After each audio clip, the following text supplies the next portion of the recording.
যোৰহাটত অনুষ্ঠিত হ'বলৈ গৈ আছে শ্ৰীমন্ত শংকৰদেৱ সংঘৰ ৯৬ সংখ্যক বাৰ্ষিক অধিৱেশন। বৈষ্ণৱ পণ্ডিত সোণাৰাম চুতীয়া সমন্বয় ক্ষেত্ৰ মহবন্ধাৰ এৰাতলী পথাৰত 4দিনীয়া কাৰ্যসূচীৰে অনুষ্ঠিত হ'ব এই বাৰ্ষিক অধিৱেশন। জাতি, বৰ্ণ, ভাষা নিৰ্বিশেষে সমস্তজন ভক্ত এই অধিৱেশনত উপস্থিত থাকিব। দ্বিতীয় বৈকুণ্ঠলৈ পৰিৱৰ্তন হৈছে এতিয়া সোণাৰাম চুতীয়া পথাৰ।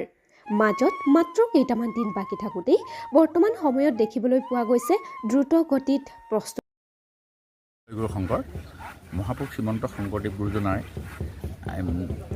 জন্মগ্ৰহণ কৰি আগতে আমাৰ এটা বস্তু আমি পাইছিলোঁ, শাস্ত্ৰত পাইছিলোঁ যে ইদেশত পূৰ্বকালে নাছিল ভকতি নানা ধৰ্ম কৰ্ম কৰে সম্পত্তি নানা দেৱ পূজয় কৰে বুলি দান হংস সাগৰ মহেশ কাটে অসংখ্য প্ৰমাণ তল গৈল লোককলি পাব সাগৰত কৃপাময় কৃষ্ণে পাছে গুণী বৈকুণ্ঠত ইটো লোক সমস্তকে কৰিতে উদ্ধাৰ শংকৰ মাধৱ ৰূপে ভৈলা অৱতাৰ।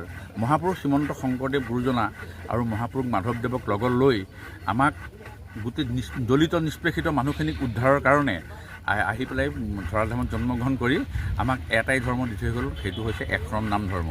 গতিকে মহাপুৰুষ শ্ৰীমন্ত শংকৰদেৱ গুৰুজনাই গোটেই শাস্ত্ৰ মন্থন কৰি আমাক কীৰ্তন দশম ঘোষাৰ ৰত্নাৱলীৰ যোগেদি আমাক সমস্তকে এটা ধৰ্মৰ বাণী বিলাই থৈ গ'ল। সেইটোৱে মূল মন্ত্ৰ হৈছে একশৰণ নাম ধৰ্ম। আমাৰ গুৰু আমাৰ মহাপুৰুষ শ্ৰীমন্ত শংকৰদেৱ গুৰুজনাৰ আদৰ্শৰ আগত ৰাখি ৯৪ সংখ্যক বাৰ্ষিক অধিৱেশনৰ যোগেদি আমি সমস্ত ভকত বান্ধৱ সমস্তক এই ৯৪ সংখ্যক বাৰ্ষিক অধিৱেশনৰ আমন্ত্ৰণ জনাইছোঁ।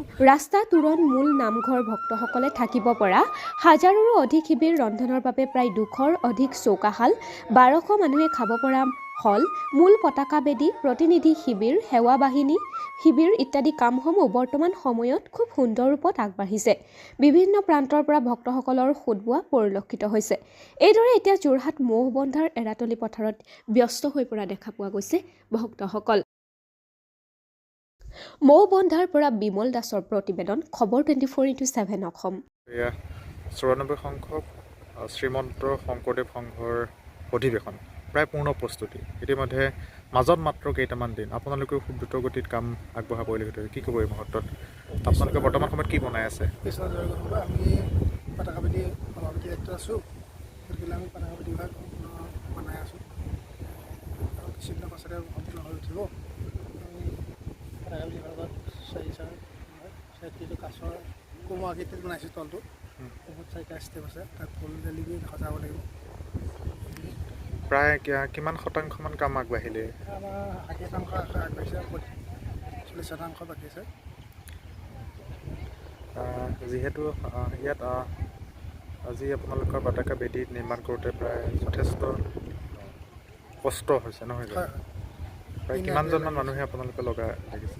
আমাৰ সভাপতি ২১জন আছে বৰ্তমান, আৰু ২১জন লাগি আছে, আৰু ২জন মিস্ত্ৰী মানুহ লগাই ৰাখিছে।